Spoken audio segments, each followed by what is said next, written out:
enfermeira, técnico de enfermagem, profissional da limpeza da saúde, todos os profissionais da saúde no geral, se você sofreu um acidente, seja ele de trabalho ou não, um acidente de trânsito, um acidente doméstico, e com isso você tiver redução da sua capacidade para o trabalho, saiba que você tem direito ao auxílio acidente. É o que eu vou te explicar no vídeo de hoje.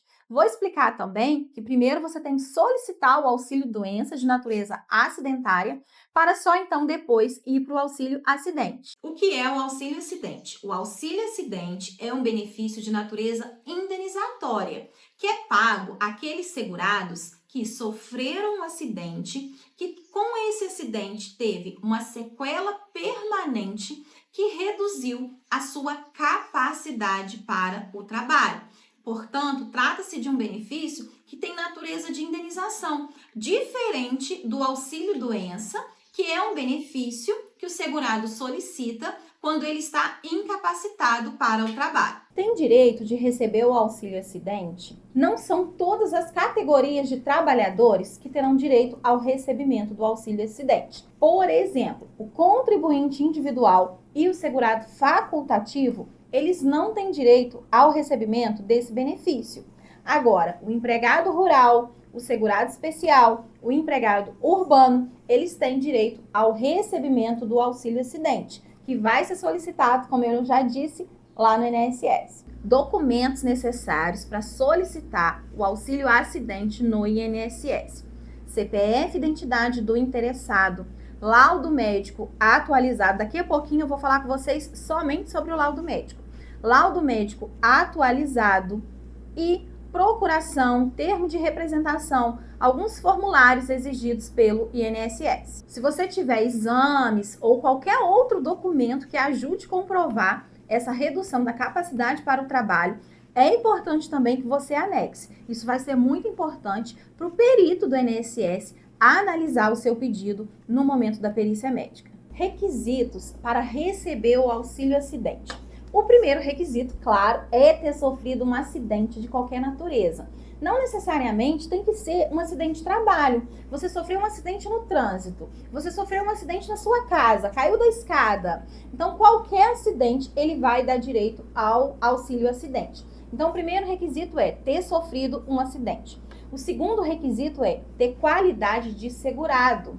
Você não precisa ter carência. O auxílio-doença, ele exige a carência de 12 contribuições para você solicitar. Já o auxílio-acidente, ele não tem essa carência. Você começou a trabalhar, 5 dias depois você sofreu um acidente. Você vai ter direito a solicitar o benefício porque não tem o requisito carência. E um outro requisito é que esse acidente lhe cause uma sequela definitiva que traga uma redução na sua capacidade para o trabalho. Então, ter sofrido um acidente, ter qualidade de segurado e ter uma sequela que seja permanente e reduza a sua capacidade para o trabalho. Você não precisa estar impedido de trabalhar. Você não precisa ter uma incapacidade temporária, assim como no auxílio-doença.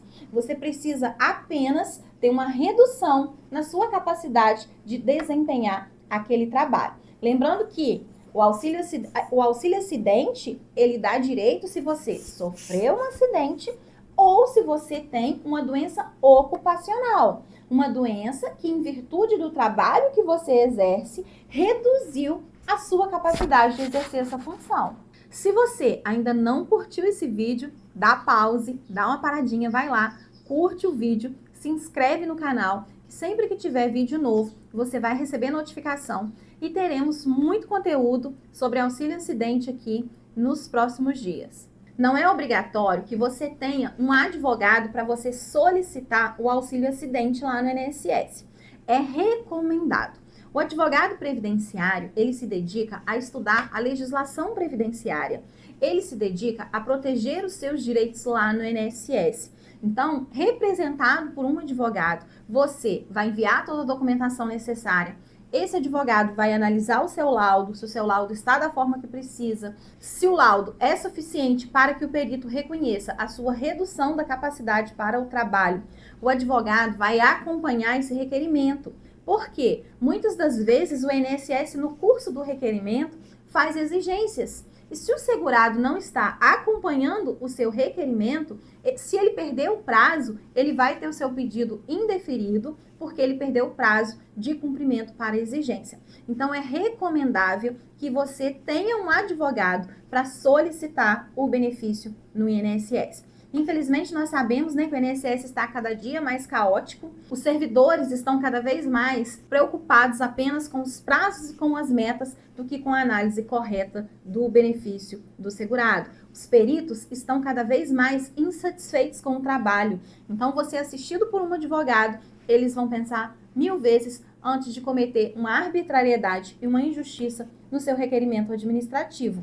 E caso cometam, o seu advogado vai judicialmente depois corrigir esse erro cometido pelo INSS. O laudo médico é um dos documentos mais importantes para a solicitação do auxílio acidente lá no INSS. Quando você busca um advogado que é especialista no assunto, o advogado vai se preocupar em analisar o seu laudo, em ver se o laudo preenche os requisitos exigidos pelo INSS, ver se o laudo é claro ao trazer a redução da capacidade para o trabalho. O médico, ele vai ter que ser claro em deixar no laudo expresso o acidente que você sofreu, em deixar se houve a redução da capacidade laboral ou não, deixar claro o tratamento proposto. Então, várias coisas precisam ser claras no laudo, para que o perito do INSS, assim que pegar o seu laudo, não precise nem lhe perguntar nada.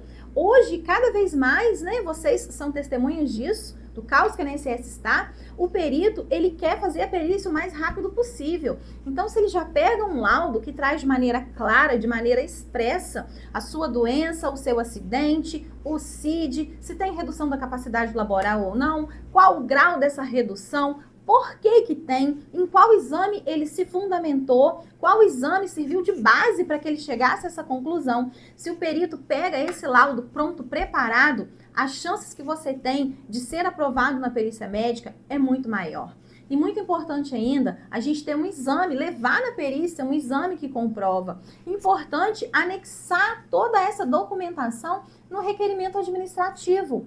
Ontem eu atendi um cliente que ele tinha uma solicitação de auxílio doença de natureza acidentária, a empresa agendou a perícia dele, e o que a empresa fez? Não anexou nenhum documento no requerimento dele. Simplesmente não tinha documentação anexada.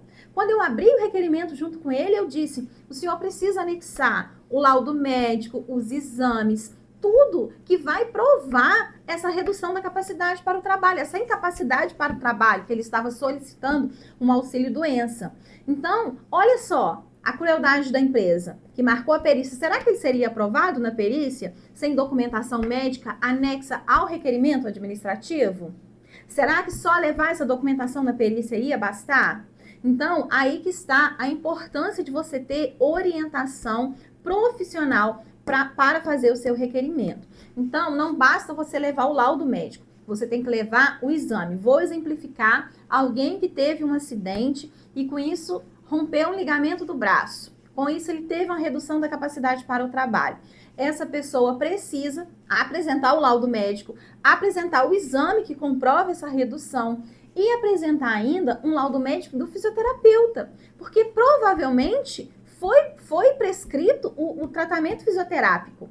Então, essa pessoa precisa apresentar o laudo do ortopedista, o laudo do fisioterapeuta e o exame proposto. E tudo mais que a pessoa tiver para comprovar essa incapacidade. Se você tem um boletim de ocorrência que comprova a ocorrência do acidente, você vai anexar também. Então, sempre busquem ajuda profissional, porque o INSS está cada vez mais criterioso com a concessão e cada vez mais a sua documentação estar correta e anexa no requerimento administrativo é mais importante do que nunca. Para você fazer a solicitação do auxílio acidente no INSS, você deve entrar em contato com a Central 135, fazer o agendamento e, através do aplicativo Meu INSS, anexar a documentação e acompanhar o pedido.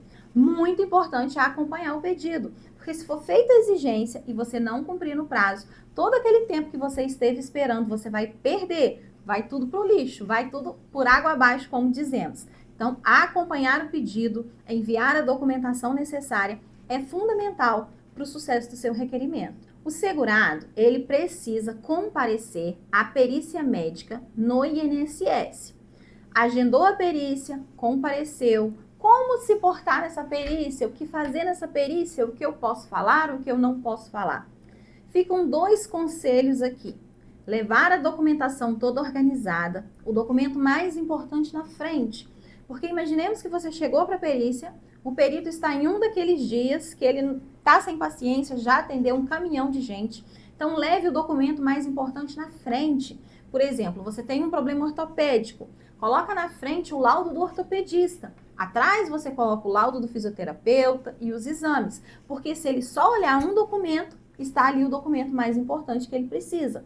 Se você leva essa documentação toda desorganizada, fora de ordem, o perito não quer nem saber, não quer nem olhar, mal olha. Infelizmente, essa é uma realidade. Então, 2 dicas para a perícia médica. Levar a documentação organizada, a documentação mais importante na frente, a documentação menos importante depois e ser objetivo nas respostas. Quando o perito lhe fizer uma pergunta, responda de maneira objetiva. O perito está com pressa, ele quer fazer o máximo de perícias possível naquele dia, porque existe lá uma bonificação por perícias a mais realizadas. Então, se atente a chegar com antecedência, nunca deixe para chegar em cima da hora, chegar com antecedência, levar a documentação organizada e responder de maneira objetiva ao perito. E boa sorte na sua perícia médica. Feito tudo isso, realizou perícia médica, enviou a documentação, você precisa aguardar a conclusão do pedido. Seu pedido foi concluído, você ganhou o benefício. O INSS, após a concessão, vai aparecer lá no aplicativo que o benefício foi concedido. Após a concessão, ele leva em média de 5 a 10 dias para implantar o pagamento. Quando ele implanta o pagamento, ele informa em qual agência bancária você vai receber. Vou dar um exemplo aqui do nosso interior, da nossa querida cidade de Varriçai. Aqui tem a agência do Itaú. Então, geralmente aqui os benefícios são pagos na agência do Itaú. Então, quando você vai fazer o requerimento, aparece lá a opção para você selecionar a agência bancária que você quer fazer o recebimento. Em alguns casos aparece a opção, em outros casos não. Eles colocam imediatamente para uma determinada agência específica. Então, quando eles implantam o pagamento, que sai o extrato de pagamento, vai aparecer em qual agência bancária você vai receber o primeiro benefício, o primeiro pagamento. Feito isso, você viu o extrato de pagamento, basta comparecer à agência bancária no dia que está lá no extrato de pagamento e receber o seu primeiro benefício de auxílio acidente. Agora, e se o INSS negar o seu pedido? Se o INSS negar o seu pedido, se você já tem advogado, o seu advogado vai dar andamento na ação judicial, para lá judicialmente cobrar o auxílio acidente que você tem direito a receber. Se você ainda não tem advogado, atenção, muito importante, você deve buscar um profissional especialista no assunto. Por quê? Porque o especialista, ele domina com muito mais propriedade do que quem não é especialista. Isso vocês já sabem, né? Busque um advogado especialista no assunto. Como verificar se esse advogado realmente é especialista? Ah, doutora, eu conheço o doutor Rodrigo aqui da minha cidade. O doutor Rodrigo disse que ele consegue fazer para mim, que ele é especialista. Como você vai conferir? Você vai colocar o nome completo do doutor Rodrigo no Google. Vamos exemplificar o meu caso aqui. Coloquem lá no Google. Elisângela da Costa Coelho Rocha. Vão até o site Escavador. Vários sites trazem a quantidade de processos que um advogado tem em andamento. O Escavador é o site que traz com mais exatidão o número de processos em andamento. Então, lá no Escavador vai aparecer a quantidade de processos que o advogado tem em andamento. E vai aparecer quem é a parte a qual eu tenho mais ações. Então, pesquisem o meu caso aí para vocês verem. Elisângela da Costa Coelho Rocha, lá no portal Escavador, lá vai aparecer quantas ações judiciais eu tenho em andamento. Na data de hoje, hoje é 11 de dezembro de 2024. Eu tenho mais de 5.000 processos em andamento. E vocês vão ver que vai aparecer lá que a parte que mais aparece é o Instituto Nacional do Seguro Social. Então, você vai ver que o advogado que você procura realmente é especialista, realmente tem ação ou não em andamento contra o INSS e você vai decidir, você vai ver, né, se ele é mesmo o profissional que ele disse para você que é. Você pode ainda pesquisar se esse advogado tem site, se lá no site dele tem artigos que falam sobre o assunto. Você pode pesquisar a avaliação do atendimento desse advogado no Google. Os clientes, geralmente, eles avaliam o atendimento do advogado lá no Google Meu Negócio e fica claro lá para vocês consultarem.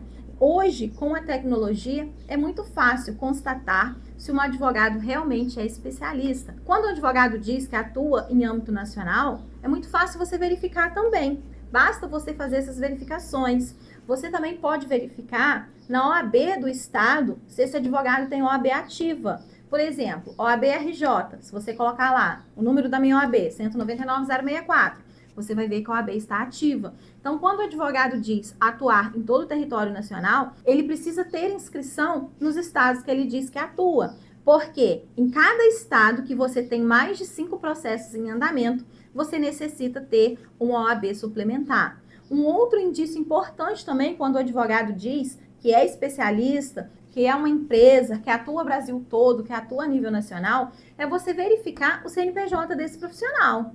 Porque um advogado que atua em âmbito nacional, ele é uma empresa, ele tem equipe, ele tem assessoria, então ele tem que, no mínimo, estar regularmente constituído. Um advogado, ele não precisa ter um CNPJ para ele poder trabalhar, não estou dizendo isso de maneira alguma. Agora, se o advogado diz que atua de maneira nacional, se o advogado diz que tem muitas ações em andamento, ele deve, no mínimo, ser uma empresa regularmente constituída. Se você trabalha na área da saúde, seja você médico, seja você enfermeiro, seja você técnico de enfermagem, técnico de radiologia, profissional da limpeza, e teve um acidente de trabalho ou teve uma doença ocupacional, você tem direito a esse benefício. Esse benefício é seu por direito. E as vantagens dele, para mim, duas são as mais importantes, que é você poder trabalhar e receber o benefício e ter o valor da sua aposentadoria majorado em virtude do recebimento desse benefício. Você se dedicou tanto à saúde dos outros a vida toda, por tanto tempo,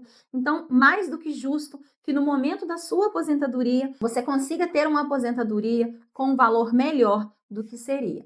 Manda esse vídeo para os seus amigos enfermeiros, para os seus amigos técnicos de enfermagem, porque muitos ainda não sabem, ainda não têm conhecimento do auxílio acidente e das vantagens do auxílio acidente. Como vocês viram nesse vídeo, eu trago de uma maneira bem completa tudo sobre o auxílio acidente. Agora, se você tem alguma sugestão de conteúdo, deixa aqui nos comentários que vai ser um prazer gravar para você, explicar para vocês a dúvida específica. Assim eu vou conseguir ajudar muito mais vocês se você deixar aqui a sua dúvida. Tchauzinho, até o próximo vídeo e temos vídeo com frequência aqui no canal, tá? Todos os dias postamos shots, 2 vezes na semana postamos um vídeo maior e temos com frequência também live ao vivo. Tchauzinho!